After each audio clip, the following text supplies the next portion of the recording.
Alhamdulillah wassalatu wassalamu ala Rasulillah sayyidi wa mawalah usikum wa nafsi bi taqwallah wa qad faza al-muttaqun wa la tamutunna illa wa antum muslimun. Rabbi israh li sadri wa yassir li amri wahlul 'uqdatam min lisani yafqahu qawli. Subhanaka la ilma lana illa ma 'allamtana innaka antal alimul hakim. Kita lanjutkan di pembahasan di ayat 54. Walaqad sarrafna fi hadzal Qur'an, dan sesungguhnya kami telah menjelaskan fi hadzal Qur'ani, dalam Al-Qur'an ini, linnasi, bagi manusia, min kulli mathal, bermacam-macam perumpamaan. Banyak perumpamaan, pelajaran, kisah-kisah, mulai dari kisahnya Ashabul Kahfi, mulai dari kisahnya Fir'aun, dan perumpamaan semut, dan perumpamaan hewan yang melata, Allah jamin rezekinya. Banyak perumpamaan. Kata Allah Subhanahu wa taala, wa kanal insanu aktsara syai'in jadala, dan manusia itu adalah makhluk yang banyak berdebat. Saya tadi malam membaca tafsir Ibnu Katsir. Di situ dijelaskan Rasulullah tengah malam itu mengetuk pintunya Siti Fatimah yang setelah menikah dengan Sayyidina Ali. Diketuk tengah malam, tok tok tok tok tok, sampai diketuk, kemudian Assalamualaikum, waalaikumsalam. Kata Rasulullah, apakah kalian berdua sudah sholat? Sudah sholat tahajud maksudnya. Apa katanya Sayyidina Ali? Saya ini ya tergantung Allah. Kalau Allah mentakdirkan saya sholat, ya saya sholat. Kalau Allah tidak mentakdirkan saya sholat, ya tidak sholat. Artinya kalau Allah bangunkan saya, ya saya bangun. Kalau tidak bangun, ya tidak sholat gitu. Rasulullah tidak panjang lebar. Dalam riwayat itu Rasulullah langsung membalikkan badan tanpa berbicara sepatah kata pun, membalikkan badan. Kemudian selesai itu mau pulang ya, mau pulang. Berapa langkah kemudian Rasulullah melihat balik lagi menghadap ke Sayyidina Ali. Kemudian Rasulullah menepuk paha beliau. Menepuk paha, kemudian ayat ini yang dibaca. Wa kanal insanu aktsara syai'in jadala. Manusia itu banyak berdebat. Maksudnya gini, Pak. Berarti kalau Rasulullah sampai bangunkan malam hari seperti itu, disuruh sholat, Rasulullah itu tak butuh jawaban itu gitu. Rasulullah hanya mau Ali dan Fatimah jadi tidak butuh jawaban, tidak butuh kayak tadi gitu. Faham maksudnya? Jadi ketika kita diajak, ayo bersedekah, buat apa bersedekah? Itu tidak butuh. Ayo kita sholat, oh ya sudah, tergantung hidayah, itu aksaru min syai'in jadala. Faham maksudnya ya? Jadi ya, tar. Coba tar. Baik. Sekali lagi saya ulang, Mbak, agar kita itu nikmat beribadah. Yakinlah, saya itu tadi malam selesai ya sekitar ya hampir subuh ya. Mulai dari jam 2:30 itu sampai subuh saya buka tafsir Ibnu Katsir. Saya mencari tafsirnya ayat seandainya kalian tahu apa yang aku sembunyikan yang tidak kalian ketahui gitu. Yang dimaksud adalah balasan bagi orang yang beramal, Pak. Seandainya kita tahu yang Allah rahasiakan di surga sana, maka ibadah kita ini tidak ada apa-apanya, Pak. Karena terlalu besar, terlalu banyak balasannya daripada yang kita kerjakan. Jadi yakinlah, ketika kita capek di dunia, suatu saat kita akan istirahat. Ketika kita bersedekah di dunia, yakinlah suatu saat akan dibalas. Jadi semuanya.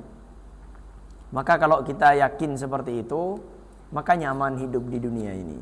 Kalau lagi sakit, berarti Allah ingin mengampuni dosa kita. Kalau lagi sehat, kemudian kita gunakan untuk bersyukur, berarti Allah ingin memberikan pahala kepada kita. Jadi nyaman hidup ini. Nah, Nabi Musa pernah bertanya kepada Allah dalam tafsir Ibnu Katsir itu, ya Allah, bagaimana dengan seseorang yang terakhir masuk surga? Paling akhirnya orang nanti masuk surga, itu nikmatnya itu luar biasa, Pak. Sampai mengatakan cukup ya Allah. Dari saking nikmatnya. Ini paling akhir ya. Ketika orang paling akhir masuk surga, sudah semuanya sudah bersih dari neraka itu, dia terakhir masuk surga. Dia akan mengatakan, ya Allah kok sampai seperti ini, ya Allah nikmat yang kau berikan itu. Apalagi yang paling awal masuk. Ya semoga kita itu masuk bagian paling awal. Nah, tapi tidak cukup amin. Sesuaikan dengan amal ibadah juga. Karena surga tidak dimasuki dengan amin, tapi dimasuki dengan amal soleh. Ya, karena semua itu bilang amin semua. Orang Nasrani, orang Yahudi juga pengennya masuk surga. Tapi surga tidak dimasuki oleh orang yang ingin, tapi dimasuki oleh orang yang membuktikan keinginannya. Kalau ditanya orang yang bermaksiat itu tanya, mau masuk surga apa neraka? Surga. Tapi surga itu tidak dimasuki dengan keinginan, tapi dimasuki dengan keimanan. Tulis kata-kata. Surga tidak dimasuki dengan keinginan, tapi dimasuki dengan keimanan. Walaqad sarrafna fi hadzal qur'ani min kulli masal wa kana al-insanu aktsara syai'in jadala. Jadi manusia ini banyak berdebat. Kenapa kok berdebat? Karena manusia itu merasa lebih pintar menjalani hidup daripada Allah yang mentakdirkan hidup. Wa ma mana'an nasa ay yu'minu idh ja'ahumul huda wa ma mana'an nasa, dan tidak ada sesuatu pun yang menghalangi manusia, yakni orang-orang kafir Mekah, ay yu'minu untuk beriman, idh ja'ahumul huda ketika petunjuk telah datang kepada mereka, yakni Al-Qur'an. Jadi tidak ada yang menghalangi mereka, orang-orang kafir ini, untuk beriman kepada Allah ketika petunjuk sudah datang. Jadi gini Pak, ini salahnya kita dalam belajar sekarang. Dulu ayat pertama kali turun di Mekah itu isinya yang disebut dengan ayatul makkiyah, itu isinya masalah tentang tauhid, keimanan, mengenal Allah. Jadi orang Mekah dulu itu tidak ada ceritanya pelajaran tentang hukum masih. Disuruh jangan mencuri, tidak ada Pak. Disuruh jangan, pokoknya pelanggaran-pelanggaran itu. Disuruh jangan menipu, itu nanti di Madinah turunnya. Kenapa kok seperti itu? Karena bagi orang yang keimanannya tidak kuat, itu akan sulit melaksanakan perintah Pak. Coba sekarang, orang yang korupsi itu tahu tidak kalau korupsi itu dilarang? Tahu. Orang yang berzina tahu tidak kalau zina itu dilarang? Tahu. Orang yang tidak sholat, dia tahu tidak kalau sholat itu baik? Tahu kan? Kenapa kok tidak sholat? Karena dia tidak mengenal Allah. Kalau di Mekah dulu, itu pengenalan kepada Allah dulu. Contoh diterangkan bahwasanya ma asaba min musibatin fil ardi illa fi wala fi anfusikum illa fi kitabim min qabli an nabra'aha.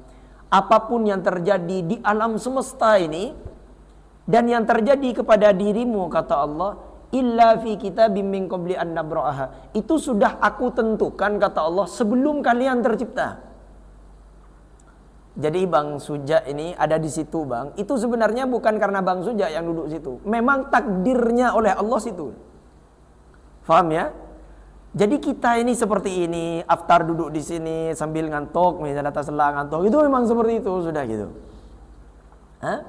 Rohim Pak Misem bila aftar gitu, seperti itu memang. Nah, kenapa kok takdir itu ditentukan semuanya? Ada orang yang kaya, ada yang miskin, ada yang sakit, ada yang sehat. Kata Allah, likaila ta'sau ala ma fatakum, agar ketika sesuatu yang jatuh kepada kalian, menimpa kepada kalian, itu tidak menyenangkan bagi kalian, kata Allah. agar kalian tidak bersedih hati. Kenapa? Karena kalian tahu kalau yang memilihkan takdir itu adalah Zat yang maha sayang kepada kalian. Faham, Pak? Kalau Rohim dicubit sama Aftar, sama dicubit sama tunangannya, beda, Pak. Meskipun cubitannya sama. Kenapa? Karena Rohim meyakini cubitan bukan pacarnya, cubitan tunangannya itu adalah kasih sayang. Faham ya? Tapi kalau cubitannya Aftar itu cubitan permusuhan. Jadi kalau kita faham seperti itu, Pak. Kalau ada orang yang nyubit, yang satunya musuhnya, yang satunya tukang pijet, meskipun sakitnya sama ya. Meskipun sakitnya sama. Orang yang lagi jatuh, Pak, kemudian dia dipukul itunya tempatnya sakit, dengan orang yang dipijet meskipun sakit. Orang yang lagi sakit ketika dipijet, dia menikmati ketika dipijet. Bahkan dia cari tukang pijetnya. Kenapa? Karena dia sadar kalau tukang pijet itu ingin membantu dia, meskipun rasanya sakit. Nah, kata Allah, kalau kamu menimpa sesuatu yang tidak menyenangkan kepada kalian, maka percayalah, takdir itu adalah datang dari Tuhan yang sangat sayang kepadamu. Faham, Pak ya? Jadi nyaman kita hidup gitu. Ketika kita sakit, percayalah bahwasanya itu terbaik untuk kita. Karena yang memilihkan adalah Zat yang maha sayang kepada kita. Kemarin saya membaca beberapa kajian ilmiah, Pak. Kenapa kok orang sakit itu panas? Dan normalnya ternyata kalau orang sakit baru demam, itu normalnya tidak usah pakai obat, Pak. Kenapa? Ternyata tubuh kita itu cerdas, Pak. Jadi kalau ada bakteri yang tidak mampu ditangani oleh sel darah putih sampai masuk ke dalam, maka tubuh kita itu merespon, badan kita itu dijadikan panas agar bakteri itu mati gitu. Faham ya? Jadi agar bakteri itu mati dengan dipanaskan di dalam. Karena bakteri dan virus itu dan sejenisnya itu tidak kuat dengan suhu panas. Makanya kalau makan ikan tidak dimasak itu potensi berbahaya. Tapi kalau dimasak sampai matang itu kubannya mati. Itu sampai segitunya Allah gitu. Dari kita sakit itu semua oleh Allah diatur gitu. Kalau orang baru, mohon maaf, ini saya baca kemarin. Kalau orang baru minum khamr, baru minum yang memabukkan, dia akan langsung pusing kepala. Kenapa? Karena direspon oleh liver dalam tubuhnya. Ini berbahaya zatnya gitu. Ini tidak bagus untukmu. Sehingga sampai ngefek puyeng. Tapi kalau orang yang sudah kecanduan, orang yang sudah sering minum, itu kayak tidak ada efeknya. Padahal dari segi medis justru itu berbahaya. Karena tanda livernya sudah tidak beroperasi lagi gitu. Jadi sudah tidak mampu mencerna ini, tidak mampu merangsang tubuhnya. Nanti kena penyakitnya kemana. Jadi kalau apapun yang terjadi kepada kita, maka sekarang, Pak, kenapa kok orang bermaksiat? Karena dia merasa maksiat itu nikmat, taat itu tidak nikmat. Tapi kalau kita sekarang memahami, kalau taat itu nikmat, selama kita taat kepada Allah, yakinlah kalau semua yang diberikan oleh Allah kepada kita itu sudah dipilihkan yang terbaik. Faham ya? Nah, kata Allah, wala tafrahu bima atakum. Dan ketika aku berikan sesuatu yang nikmat kepada kalian, maka jangan pernah kalian sombong. Kenapa? Karena kenikmatan itu bukan usaha kalian, tapi karena oleh aku ditakdirkan sebelum alam semesta ini diciptakan. Faham ya? Jadi kita ini jadi orang kaya misalnya, jadi orang pintar misalnya. Jadi itu sudah ditakdirkan oleh Allah. Jadi bukan karena kepintaran kita, tapi karena Allah yang menakdir.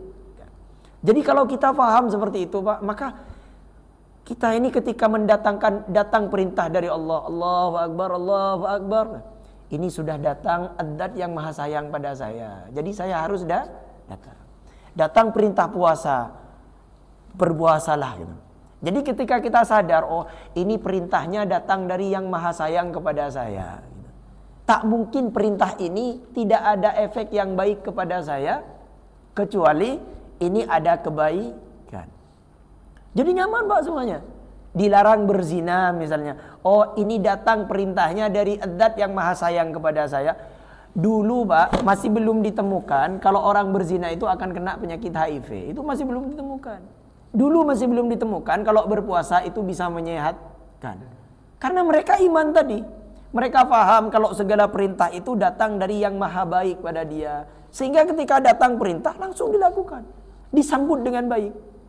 Sekarang bedanya, orang ini tahu perintahnya tapi tidak kenal dengan yang memerintahkan. Connect, disuruh jangan pacaran kan sama Allah kan? Pacaran him. Oh no him di bekal pacaran kirim bekal him. Aftar disuruh jangan pacaran misalnya sama Allah. Kalau orang faham kalau pacaran itu datang, perintah jangan pacaran datang dari yang maha baik, dia tidak banyak tanya. Ya sudah, ini pasti yang terbaik dari Allah.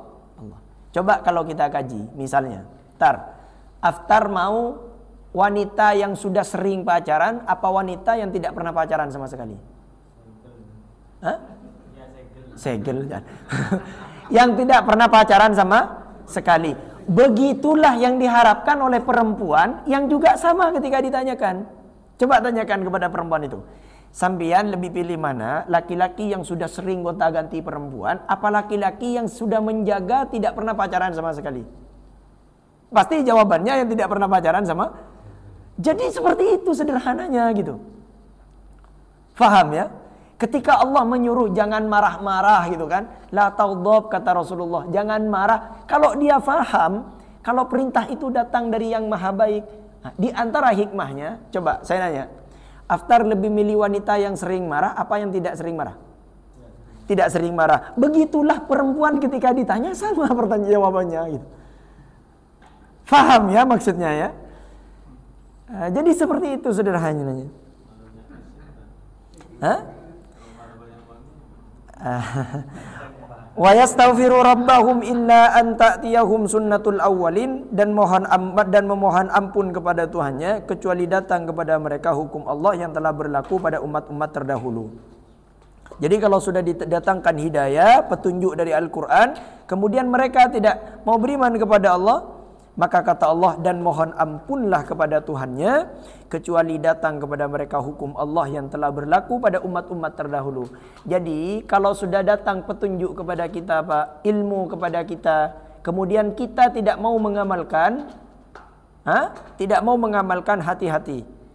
Allah masih tunggu kita untuk bertaubat kembali kepada Allah agar kita taat kepadanya. Tapi kalau sampai kita tidak taat kepada Allah, maka kata Allah, apakah kalian mau saya datangkan adab-adab terdahulu yang pernah saya datangkan kepada umat sebelum kalian?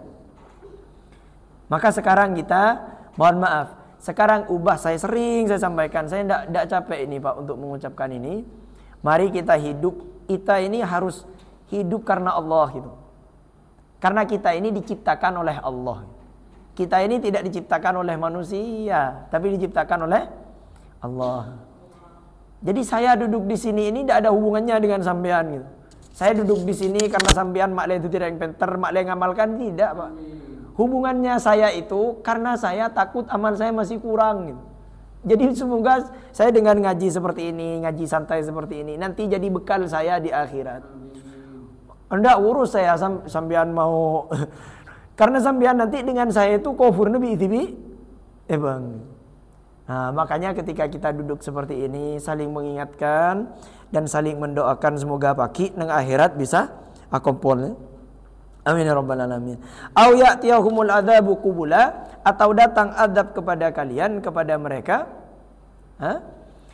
Adab atas mereka dengan yang nyata. Maksudnya adab yang akan datang kepada orang-orang yang tidak mau taat kepada Allah, sesuatu adab yang nyata. Wa ma nursilul mursalin, dan tidaklah kami mengutus rasul-rasul, kata Allah, illa mubasyirina, melainkan memberi pembawa berita gembira bagi orang yang beriman. Jadi Allah ini tidak mengutus rasul kecuali hanya untuk memberikan kabar gembira kepada orang yang beriman kepada Allah Subhanahu wa taala. Wa mundzirina, dan sebagai pemberi peringatan untuk menakut-nakuti orang-orang yang kafir, orang-orang yang tidak mau tunduk kepada Allah. Wa yujadilul ladzina kafaru bil batil, tetapi orang-orang yang kafir membantah dengan yang batil. Katanya orang-orang kafir nanti di surah Al-Isra, kata mereka, adakah Allah mengutus seorang rasul untuk menjadi rasul? Padahal Allah itu sudah menjelaskan dalam Al-Quran bahwasanya wa ma nursilul mursalina illa mubasyirina wa mundhirin. Liyudhidu bihi, agar dengan demikian mereka dapat melenyapkan, dapat membatalkan melalui bantahan mereka al-haqqah yang baik, yakni Al-Quran, wattakhudhu ayati, dan mereka menganggap ayat-ayatku, yakni Al-Quran, kata Allah, wa ma unziru, dan peringatan-peringatan terhadap mereka, yakni siksa neraka, huzwa, sebagai olok-olokan, sebagai ejek-ejekan. Ini cukup jadi pelajaran kepada kita. Orang-orang kafir Mekah dulu, orang-orang yang kufur kepada Allah dulu, mengolok-olok, tidak percaya kepada Quran, tak parta jejak bekal mati ya, tak parta jejak bekal odi boleh. Sekarang kemana mereka, Pak? Hah? Sekarang mereka yang dulu ngolok-ngolok kemana sekarang? Is dead. Jangan matur bengkah. Jadi kalau ada orang yang masih tidak percaya, ngolok-ngolok terhadap perintah Quran, dia tidak percaya kepada Quran, suatu saat 50 tahun yang akan datang, 100 tahun yang akan datang, mereka juga mati. Jadi kita jadi pelajaran kalau suatu saat kita akan kembali kepada Allah. Wa man adzlamu mimman dzukira bi ayati rabbih, dan siapakah yang lebih zalim daripada orang yang telah diperingatkan dengan ayat-ayat dari Tuhannya. Fa'arada anha wa nasiya ma qaddamat yadah, lalu dia berpaling darinya dan melupakan apa yang telah dikerjakan oleh kedua tangannya. Yang dimaksud adalah apa yang diperbuatnya berupa kekufuran dan kedurhakaan. Orang yang paling zalim ketika dia sudah diingatkan dengan ayat-ayat Allah, tapi dia tidak mau tunduk kepada ayat itu. Ini orang paling zalim, Pak. Inna ja'alna ala qulubihim akinnatan, sesungguhnya kami telah meletakkan tutupan di atas hati mereka, yaitu penutup-penutup, ayyafqahuhu, hingga mereka tidak memahaminya. Maksudnya supaya mereka tidak dapat memahami Al-Quran dengan demikian, maka mereka tidak dapat memahaminya. Wa fi adhanihim waqra, dan di telinga mereka kami letakkan sumbatan, yakni penyumbat sehingga mereka tidak dapat mendengarkannya.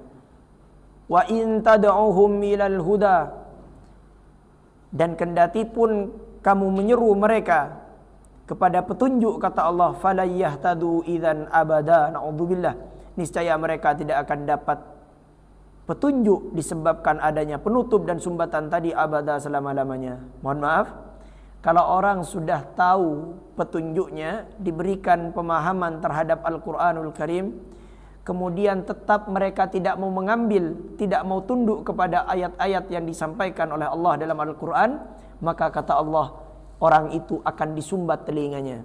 Di hati mereka akan dibuat penutup. Setelah Allah tutup telinganya, wa fi adhanihim waqra, apa yang akan terjadi? Maka yang akan terjadi adalah wa in tad'uhum ilal huda falayahtadu idzan abada. Siapapun yang mau mengajak mereka tak ngefek pun, Pak. Kenapa? Karena oleh Allah ditutup, ada sumbatan di telinganya. Maka ciri-ciri orang baik itu ketika oleh Allah diberikan kesempatan untuk mendengar ayat-ayat Allah, kemudian dia mengerjakan. Wa rabbukal ghafurur rahmah, dan Tuhanmu lah yang maha pengampun lagi maha mempunyai rahmat.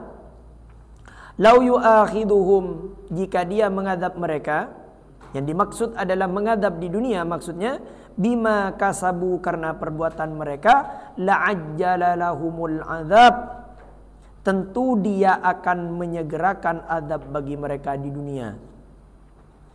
Jadi Allah ini maha pengampun. Di sini pakai Rabbun, masih ingat ya? Saya ulang lagi nih. Rabbun itu artinya yang maha mengatur. Yang maha mengatur, maha pemberi, yang sangat sayang kepada kita gitu. Jadi Az-Zat yang maha sayang pada kita itu, Az-Zat itu pula yang maha pengampun, Pak. Jadi kalau kita diberikan fasilitas sama orang, Satu kali kita durhaka sama orang itu, diambil fasilitasnya semuanya. Betul ya? Kalau kita diberi fasilitas sama orang, aftar misalnya, dikasih fasilitas sama Pak Herman, dikasih fasilitas mobil, sepeda king, guna akin, misalnya aganggu Pak Herman, kira-kira diambil tidak Pak Herman? Diambil fasilitasnya. Tapi Allah yang maha memberi segalanya, ketika dia didurhakai oleh kita, Allah tetap menstatuskan apa? Kata Allah, wa rabbukal ghafuru dzurrahmah. Tuhan kalian itu maha pengampun dan mempunyai kasih sayang, kata Allah. Lau yu'akhiduhum, kalau kalian diberikan musibah dikarenakan kalian itu diberikan adab dikarenakan perbuatan kalian di dunia, ballahum mau'idun, tetapi bagi mereka ada waktu tertentu untuk menerima adab, yaitu di hari kiamat nanti. La yajidu fi dunihi mau'ila, yang mereka sekali-kali tidak akan menemukan tempat berlindung darinya, yaitu tempat untuk menyelamatkan diri. Nanti kita akan bertemu di Al-Quran. Ciri orang yang disayangi oleh Allah, semua manusia itu punya salah, Pak. Semua manusia itu punya salah. Ciri orang yang disayangi oleh Allah, ketika dia salah, kemudian dia ditegur oleh Allah, dia sadar, dia ternyata orang disayangi oleh Allah. Tapi kalau ada orang salah, oleh Allah tidak ditegur sama sekali dia, bukan berarti Allah lupa, Allah tidak pernah lupa. Berarti memang Allah itu mau menyiksa dia nanti di akhirat. Maka ketika kita bersalah, kemudian Allah tegur kita, atau kita akan terkena musibah, sakit, kemudian kita ingat kepada Allah, berarti tanda Allah sayang kepada kita, berarti ada yang salah dalam kehidupan kita. Ustaz, saya ini sudah olahraga Ustaz, tapi mak sahakian melolo Ustaz, saya kencing manis Ustaz. Kencing manis itu sebabnya apa? Kadar gula terlalu tinggi. Mungkin sambian ngakan siman nyaman tak temani beki ke yang lain gitu. Sehingga tulisan sambian itu kayak itu Pak gitu. Ustadz saya ini mak cepuk kolesterol ya, mungkin sambian ngakan nyaman melolo. Tulisan sambian beda tetangga tak ngakan nyaman sambian tak apa. Gitu. Jadi tulisan sambian itu dikurangi itu gitu. Baik, sudah sampai waktunya. InsyaAllah kita lanjutkan di pertemuan selanjutnya di ayat yang ke-60 dari surah Al-Kahfi. Wa idh qala Musa li fatahu la abrahu hatta abluwa majma' al-bahraini aw amdiya hukuba. Nanti kita akan mengkaji kisah Nabi Musa alaihi salam. Nasrum minallah wa fathun qarib. Basyiril mu'minin. Wassalamualaikum warahmatullahi wabarakatuh.